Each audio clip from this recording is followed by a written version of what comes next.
So one of the great things about horses is they embrace their inner child all the time. I mean, I remember playing in the mud. Do you remember playing in the mud? Yeah, well, they play in the mud all the time. And sometimes we time it well, like today, where within 10 minutes of being here, the rain stopped. But that just means there's more mud puddles to have fun with, right, Dream? So one of the things I wanted to talk about today, or I should say the thing I want to talk about today, because I don't want to talk about multiple things, but what I want to talk about briefly is why horses can be so helpful in therapy, and especially when it comes to thinking about boundary work. And so yes, there's actually an intentional reason why she's on the other side of the gate for me while I'm talking about this. And that's because horses are really good at maintaining the boundaries they want to keep.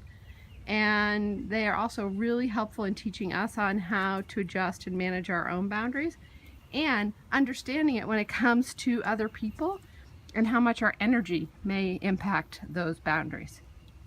So that doesn't mean that she's always going to give you your dance space, quite the contrary, but she's going to demand hers. She's going to demand the space around her that she needs, depending on what you're bringing forward with your energy and your emotions and your actions. And she's going to help you to learn how to match that up and how to pay attention to what you want and need for your life, and how you navigate that with others. One of the reasons that horses are so good at this stuff is because of the fact that they are prey animals, which means they are always attuned to their environment. They are always worried about who's going to be after them. And yes, even in a nice residential neighborhood where they don't really have too many actual threats, it's just who they are. It's how they've been evolved over so many thousands of years and why they still exist. So because they're prey animals, they are paying attention to everything that is going on around them. Sights, smells, sounds, and all the things that we don't pick up on. They're also really good at picking up things that maybe we as humans aren't as good at picking up anymore. And part of that's because they don't pay attention to some of the things that we get fooled by.